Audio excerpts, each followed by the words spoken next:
我和沈四年在一起6年，陪着他白手起家，住在没有窗户的地下室，一个馒头分成2顿吃。沈氏集团上市，沈四年一跃成为金融新贵。我等着沈四年承诺的娶我，却在办公室看到了他和小秘书暧昧不清的吻。男人低潮道，金贵的托起秘书下巴，他跟了我这么久，还能嫁给谁？出个轨而已，你我各取所需。后来我分手再嫁他人，沈四年却将我的婚礼现场砸了个稀巴烂。夏安安，你敢嫁，我就敢让他死。亲情长相守，真情在人间。大家好，我是秋兰，欢迎观看真情人间。安安，别去了。杨宇拉住了我的手，眼神复杂。就算是沈四年犯错了，又怎么样？你和他已经在一起6年了，6年了。我和沈四年住在一起，共同创业，将沈氏集团发扬光大。直到今天，我的手机上收到了一张模糊不清的照片，沈四年陷入情欲，眼神迷离，亲吻着一个陌生女人的脸颊。今晚6点半，沈总办公室会有你知道的一切，赶过来吗？充满挑衅的短信，却击碎了我所有的自尊心。我其实什么都明白了，却总是在给自己找借口。沈氏集团步入正轨，沈四年却迟迟没有提出要娶我。我今年已经29岁了，青春都花在了沈四年身上，这巨大的沉没成本，连杨宇都不忍心让我知道真相。我强装冷静，走向那扇门。6年了，我更要知道一切。办公室留了一道缝隙，都不用打开。沈四年吻着年轻貌美的小秘书，小秘书在他怀里面调笑：“沈总，你这样，夏经理知道了会怎么样？”沈四年低潮一笑，金贵的托起秘书下巴：“他跟了我这么久，还能嫁给谁？出个轨而已，你我各取所需。”视线中，秘书笑靥如花，抱住沈四年，用得意目光看向我。我后退一步，神色恍惚，转身离开，没让人发现我的踉跄。安安，杨宇追上我，咬了咬牙：“沈四年真不是个东西，我帮你教训他。”我却拉住了他离开。回去吧。我坐在车上，将所有狼狈掩盖在面无表情的面孔下。成年人的爱情大抵如此，体面和冷静早就充斥骨髓。沈四年呀，喜新厌旧，分手就是了，何必闹得这么难堪？他不是不知道我眼里容不下沙子，却还是这样挑战我的底线。我看着车窗之外倒退的景色，将所有的苦涩吞进肚子里面。沈四年这是自以为拿捏了我非他不嫁，可我的眼里真的揉不进沙子。夏经理，这是怎么了？助理突然被我叫过来，神色迷茫。我淡淡开口：“帮我安排人将这房间里收拾出来的东西搬到我城南那套房子。”闻言，助理眼眸震惊，看着摆放在眼前的10几个大箱子，半晌才说一句：“夏经理是不是和沈总有什么误会？虽然我和沈四年没结婚，但沈氏集团都默认我是沈四年的妻子。毕竟我和沈四年在一起打拼了这么多年，无论是利益还是感情，早就是密不可分了。这套房子也是沈四年当初承诺我的婚房，助理不可能不知道。可现在我却要搬出去。”助理猜测到我和沈四年之间发生了什么，但又不敢多问，只暗暗劝道：“夏经理，你和沈总在一起这么多年不容易，沈总如今又功成名就，多好呀！”我眼眸冷下，看向助理：“那你知道沈四年和身边的秘书是什么关系吗？”助理没有惊讶，作为沈四年的贴身助理，他怎么可能不知道一切？夏经理，男人都喜欢玩，但终究会回归家庭的。沈总对林欣欣只是玩玩而已，这是你们男人的想法。我冷笑道：“作为助理，我只希望你能尽好本分。助理不再说话，但他看向我的眼神带着不赞同。收拾好一切，我转身离去，却在门口看见了沈4年的劳斯莱斯。车窗摇下，沈4年俊朗温和的面容出现在我的眼帘，只是对方衬衫那抹鲜艳的口红格外刺眼。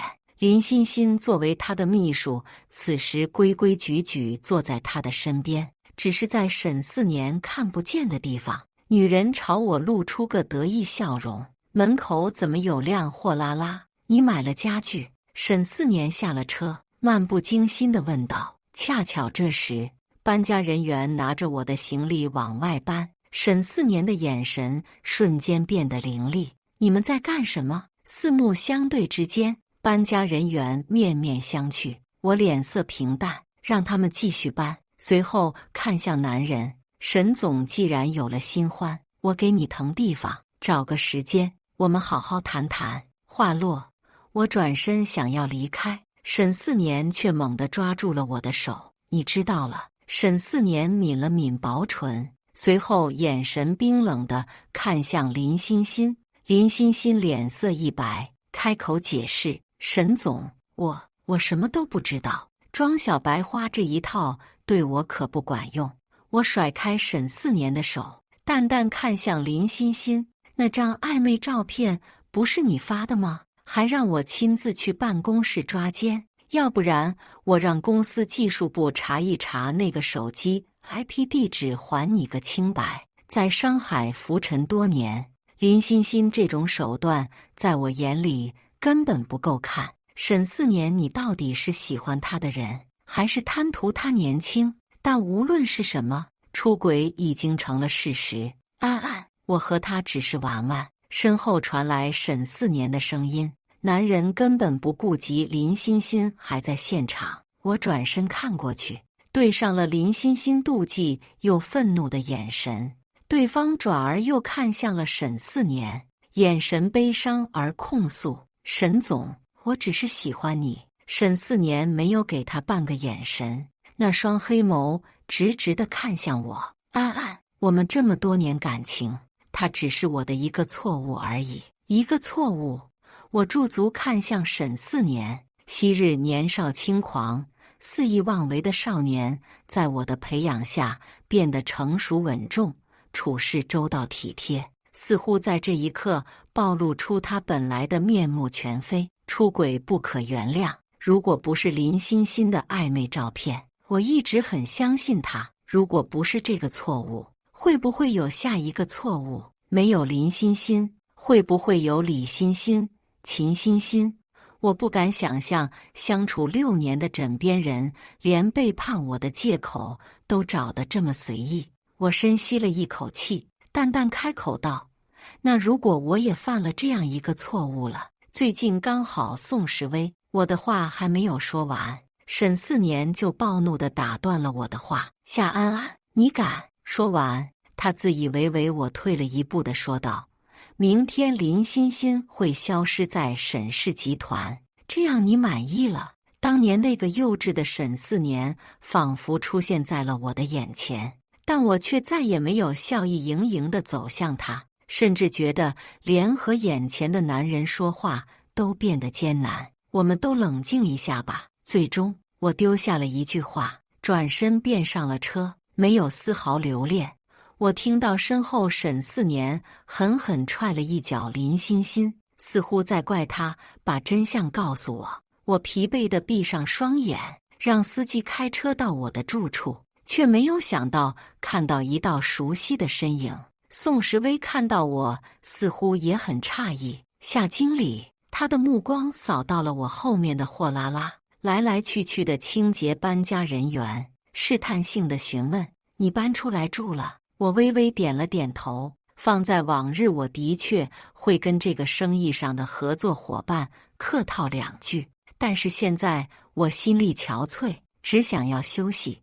这段时间都会住在这里，改日再请宋总吃饭。我淡淡开口。宋时微似乎看出来我的疲惫，点了点头，随即一笑：我也住在这附近，以后夏经理，我们可能会经常见面。今天刚好我公司也有点事情，就不打扰夏经理了。我点了点头，随后进门躺在了主卧，任由外面助理安排搬家人员将东西摆放好。6年，就算养条狗都有感情了，何况是人。昔日的沈4年不过是满身反骨的少年，而我也才出校门，被社会搓磨毒打的大学生。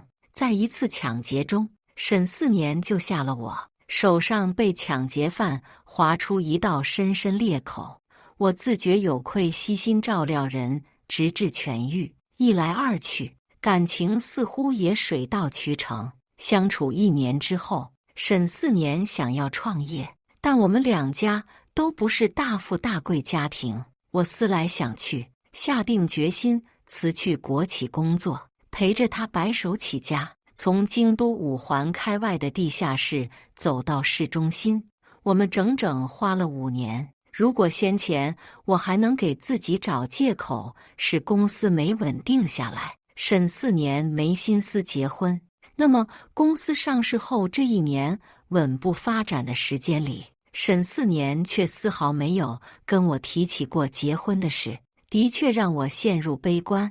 但我只以为沈4年只是在等一个好时机，如果不是林欣欣的那张照片。想到这里，一切都没有任何意义。我发了条短信给沈4年，约他后天见面。随后，我找了律师，一步步整理我和沈4年之间的公司利益关系。除却感情，我和沈4年名下有共同的房产、珠宝和各种其他物件，大到公司项目分成、股份。当我在沈4年面前一一摆出这些律师分割明细的文件以及我的辞职申请书，眼前的男人怒色更甚。夏安安，你非得闹到这个地步吗？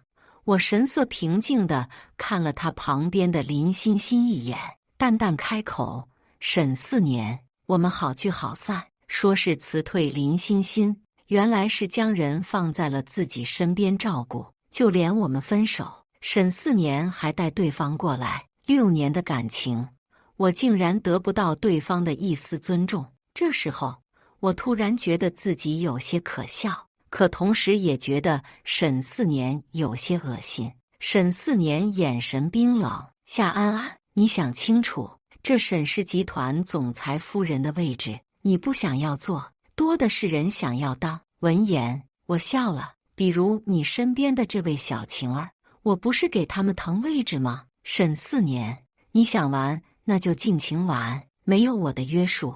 别说林欣欣这一位小情人，就凭你现在的身份，什么李欣欣、刘欣欣都恨不得缠在你身上。可是我不行，我心眼小可容不下一颗沙子，非要斗个鱼死网破的话，我作为内部人员，沈氏集团的漏洞可是一抓一个准。你要试试吗？沈氏集团走到现在不容易，沈4年就算不想要放走我这棵大树，被分走1半财产，也得掂量掂量破产和失去1半，哪个更严重？夏安安，你变了。沈4年终于还是在那几份文件签下了自己的名字，只是脸色难看。我收起文件，淡淡开口：对呀，我们都变了。话落，沈4年的脸色更加难看了。从咖啡厅出来，外面暴雨成灾，我没开车，而在这暴雨中，人来人往，熙熙攘攘，我根本打不到车。我正思索着等雨停还是坐地铁或者公交回去，突然身后传来了一道熟悉的声音：夏经理。我转过身去，视线所及是身着休闲服的宋时微，长身玉立，眉眼温润如玉，哪怕在熙熙攘攘的人群中，1.88米的身高也是鹤立鸡群，更不用提及对方淡定从容的气质。宋总，我打了一声，寒暄了2句。宋时微看着站在门口的我，仿佛看出了什么，笑道：正好我要开车回去，夏经理一起吗？我略微不好意思的点头，的确不想在外面久待，那就多谢宋总了。车上，宋时微眼眸微暗，好奇问道：夏经理怎么在那里？只是处理一些事情而已。还有我以后就不是夏经理了，宋总不用这么称呼我。我抿了抿唇开口，并不介意外人知晓我离职的事情。几乎是我刚离职，公司系统就会除名。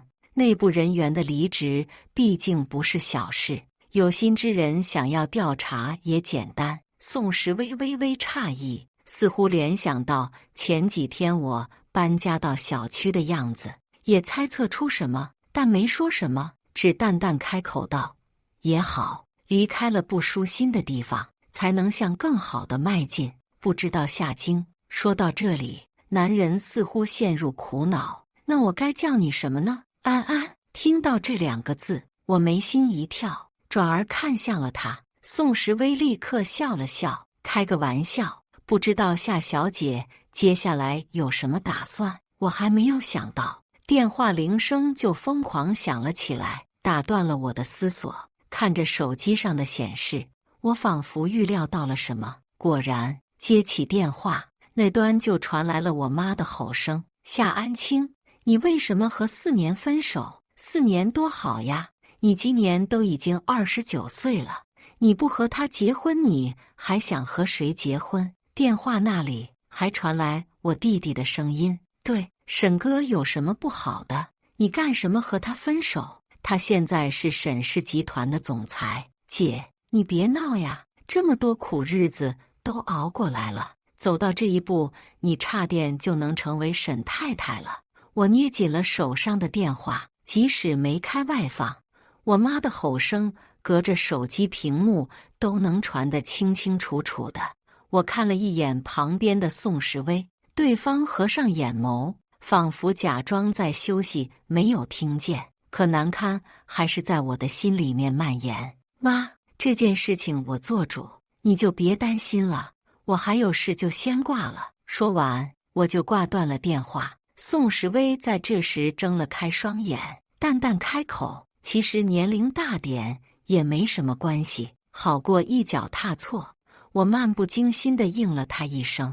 回到住处，我看着手机上疯狂轰炸的短信，微微皱眉。我知道爸妈是为了我好，他们从未在教养和生活上亏待我，只是在一个传统家庭里面，他们始终认为女性只有嫁人才能够获得稳定，希望我遵循一个普通人结婚生子的轨迹。在我为了沈4年从国企辞职之时，爸妈就持反对意见，甚至不看好沈4年一个穷小子，想要让我和他分手。这些年，因为沈氏集团蒸蒸日上，父母态度转变，为了我和沈4年之间的关系缓和，甚至低下头给沈4年端茶倒水，一而再再而三提醒沈4年和我结婚。可惜沈4年始终搪塞过去。现在一切都该结束了，我将所有东西搬出婚房，也向沈氏集团递交了辞职申请。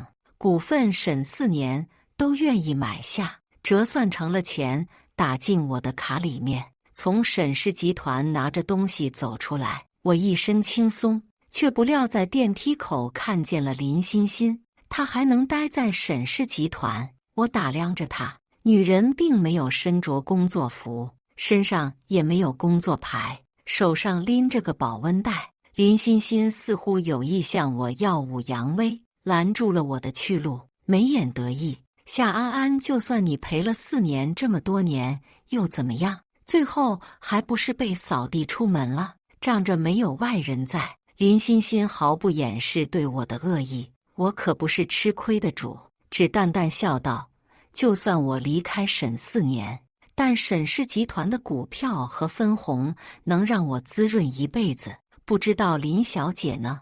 我佯装想起某件事，看了看林欣欣的保温袋，看似格外好心提醒她。刚才出来的时候，我看到了沈总身边新来的小秘书，长得真是水灵，还亲自带饭到公司邀请沈总一起吃。林妹妹这饭，沈总可不一定吃得下了。林欣欣闻言，脸色难看。我说的这几句话直戳人心，将她虚伪的外表捅破。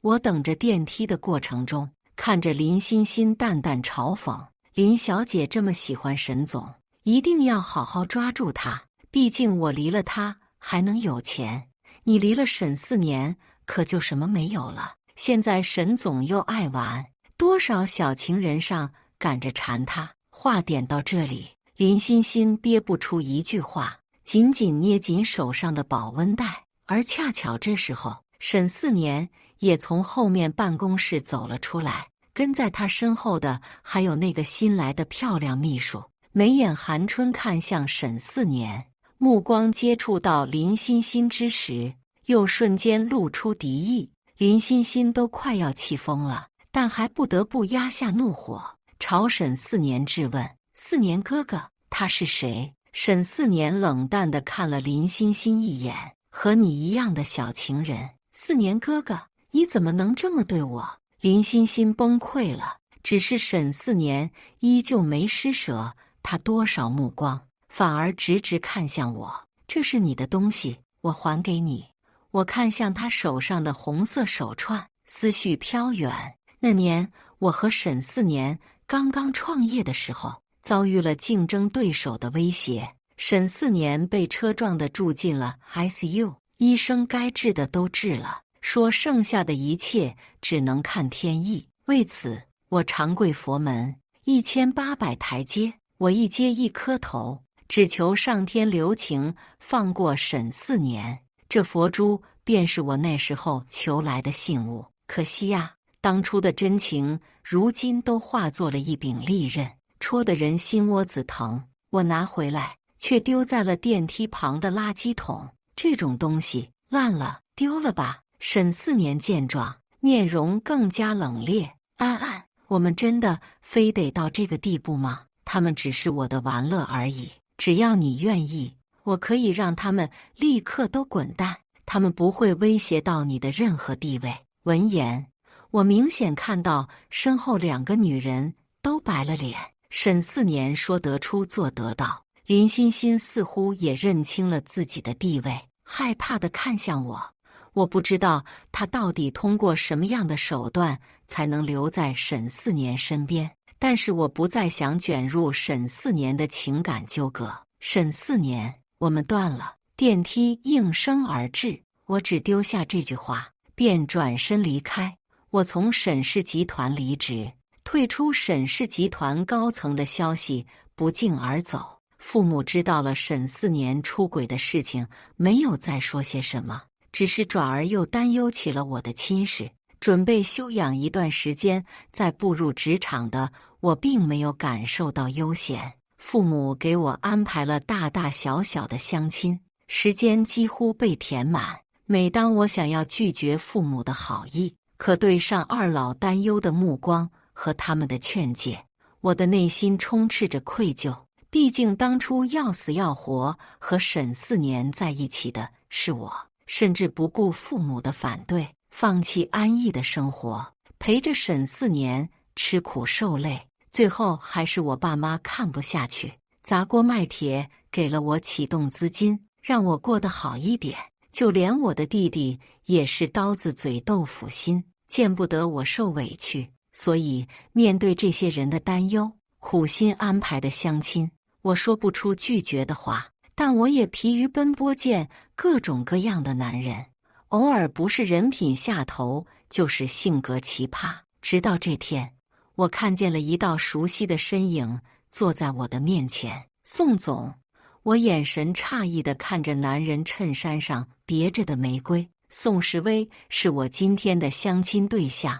我记得爸妈说，今天的相亲对象是某个朋友的侄子。夏小姐，好久不见。宋时威道士笑着坐了下来。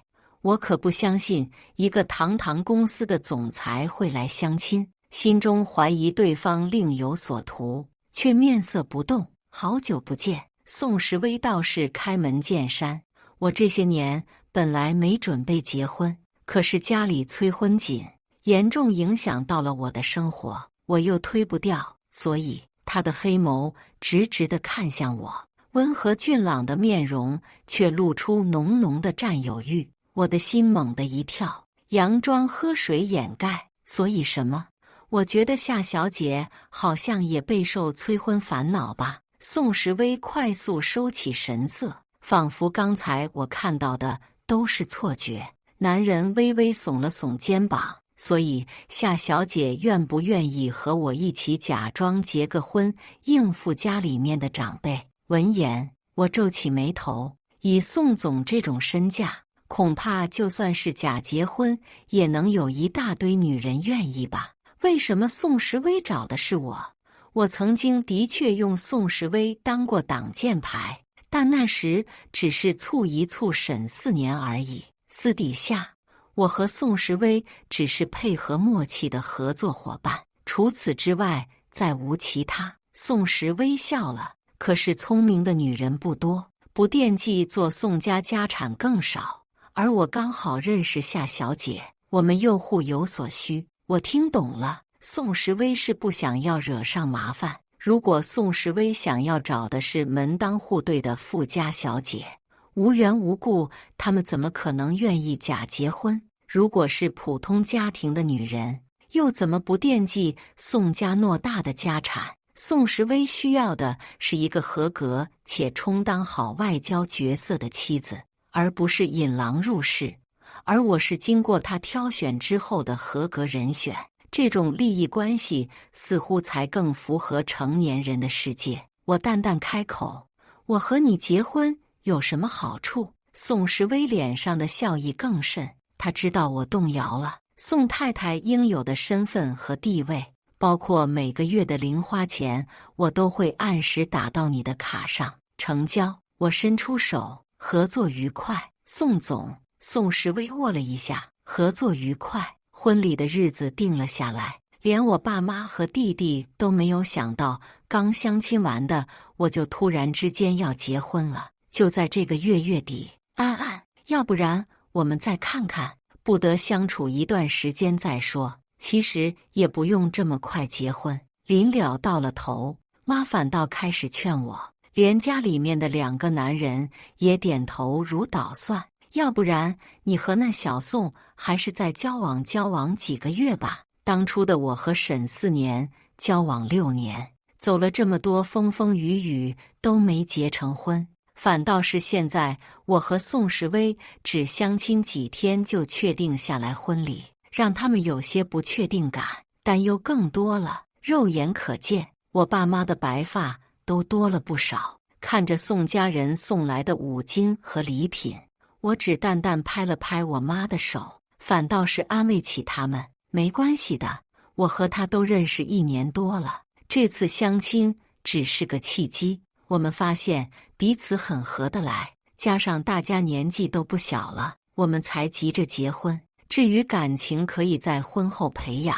但听完我说的话，家里人的脸色更加凝重了。许久，我弟弟叹口气，算了，要是他将来对你不好，你就回家，我帮你揍他。我妈也妥协了，这宋家礼数还算是周到，那结婚不算是小事。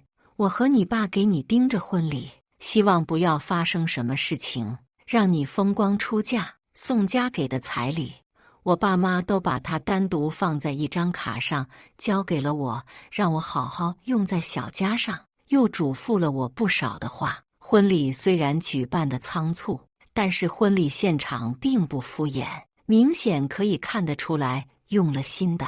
在我和宋时微结婚之前，家里人就打探过宋时微的家庭和人品，只是他们也没想到那个关系很远的朋友竟然有这个一个优秀的侄子，竟然还安排来和我相亲。说不定是小宋早就喜欢我们家安安，特地托朋友介绍的。我妈小声嘀咕着，我弟弟陷入沉思。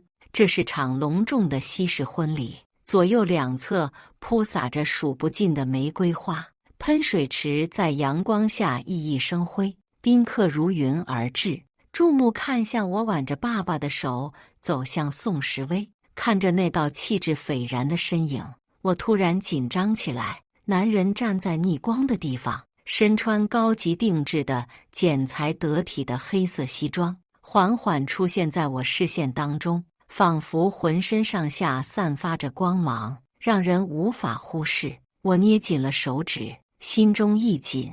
我真的要和宋时威结婚吗？我的女儿以后就交给你了，要是敢对她不好，我会亲自来带走她。我父亲正色道，缓缓将我的手递到了宋时威手上。宋时威也脸色郑重，岳父放心，我会照顾好安安。接下来便是神父宣誓，然后交换婚戒的环节。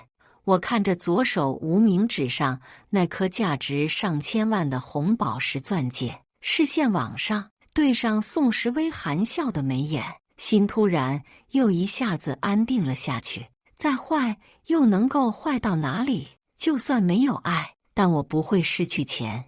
我拿起那枚准备好的男士戒指，正准备往宋时威的手上戴去，突然一道刺耳的轮胎刮地声音响起，夏安安，你敢！沈4年开车冲进了婚礼现场，脸色暴怒。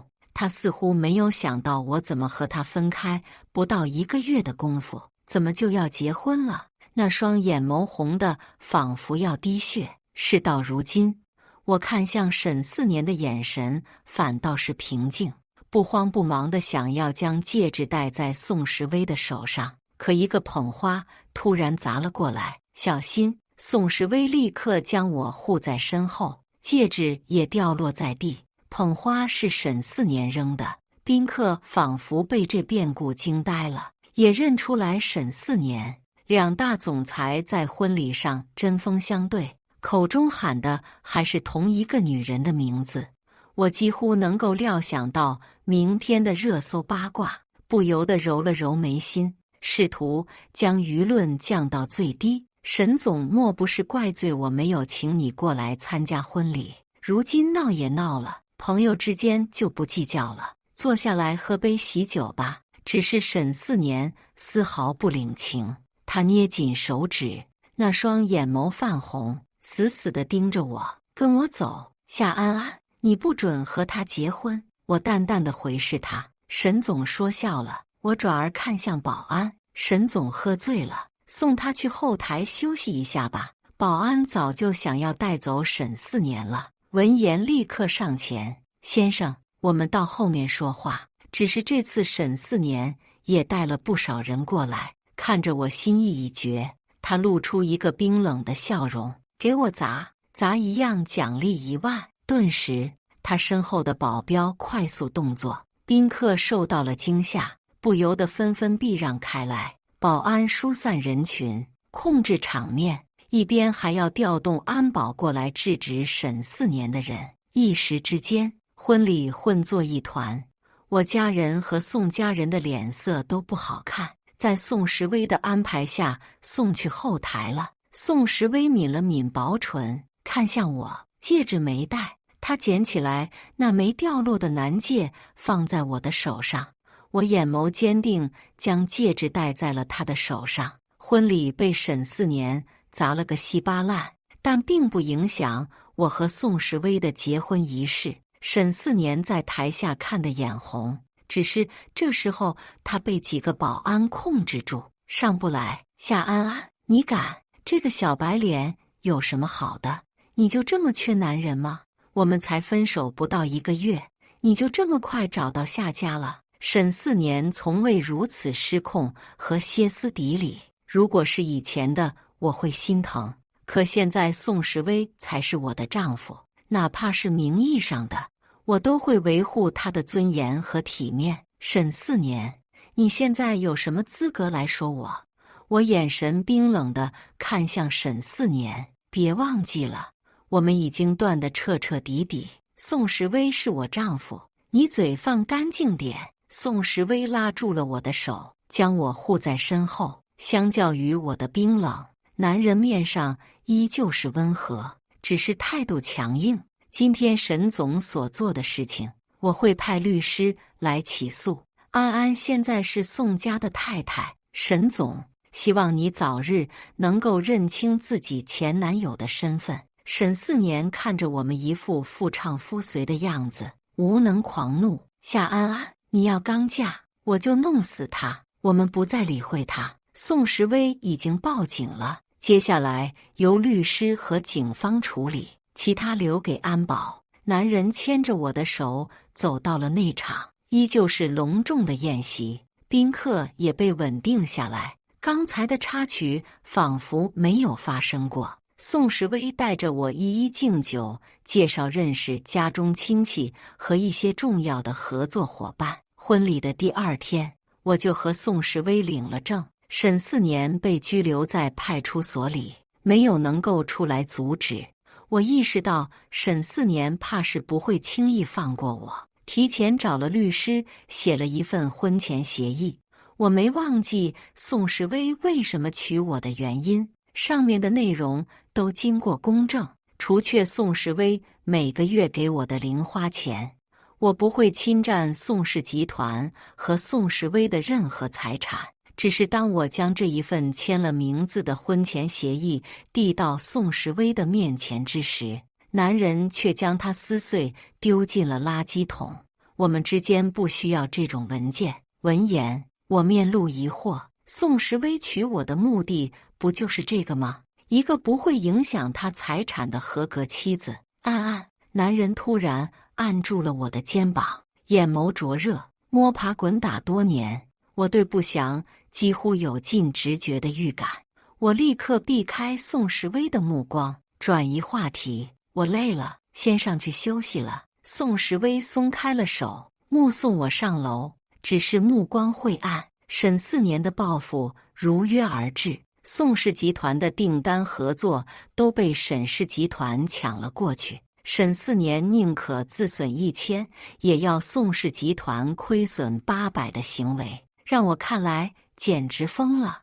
我忧心忡忡地过去找宋时威，对方却让我不用担心，我不是坐以待毙的人。沈四年不会得意太久。宋时威反倒是安慰起我来，我却还带着担忧。这件事因我而起，要不然我们还是离了吧。这是我和沈四年的恩怨，我不想拖累宋时威。宋时威抿唇看向我，眸色晦暗。安安，不要动不动提离婚。我不知所措。宋时威怕吓到我，语气又软了不少，起身将我按在了座椅上。你就好好当我的宋太太，这些事情不用你出面，可这些事本就是我引起的，我怎么能不在意？所以在沈四年约我见一面的时候，我还是赴约了。我怕沈四年又发疯，谨慎地找了几个保镖跟随。约见的地方也是公开场所。夏小姐如今可真是够得意的，2个天子骄子为你大打出手，你是不是心里很得意？我还没有进包厢，站在门口的林欣欣就极度地开口。我默不作声，注意到了她微微隆起的腹部，4两拨千斤地兑回去，这也算是我的本事，比不上林小姐靠借腹上位。但沈总可不吃这一套，多的是漂亮女人愿意为他生孩子。沈总该不会到现在都没准备给你一个名分吧？闻言，林欣欣的脸色更加扭曲，本来想要炫耀，却瞬间被我打脸。我走进包厢，里面倒是清静了许多。沈四年从我进来的那一刻，目光就锁定在了我的身上，看到在我手上戴着的婚戒，他的眼眸更是被深深刺痛。安安，他艰难开口，你真的要和宋时威在一起了？我坐在了他的对面，淡淡开口，你不都看到了吗？婚礼现在可是沈四年亲手砸的，虽然男人被沈氏律师集团从派出所捞了出去，但我听宋时威说沈四年赔了好几百万。我直接开门见山地问道，要怎么样你才能够放过宋家？非要咬着我不放吗？沈四年深吸了一口气，压抑怒火，和宋时威离婚，他能给你的我都能够给你。安安，我还是爱你的，我们之间可是有着6年的感情，这是谁都比不上的。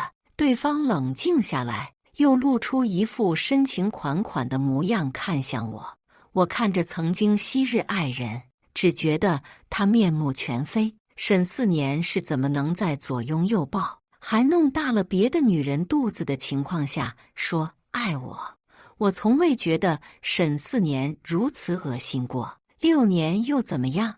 你还不是毫不犹豫出轨了？沈4年，林欣欣肚子都大了，难道你还想让我嫁给你养私生子？我冷笑一声，将冷茶泼到了沈4年的脸上。是我想的太简单了，没想到你的无耻还能够刷新我的底线。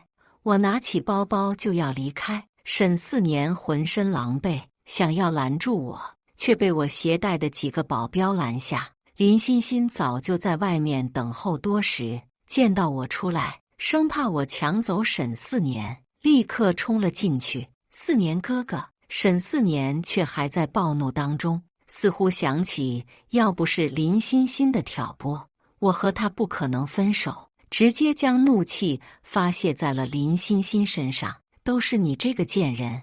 他狠狠地扇了林欣欣一巴掌，女人顿时尖叫一声，摔倒在地，流出了血。沈4年的助理立刻赶了过来，拨打了急救电话，拉住沈4年。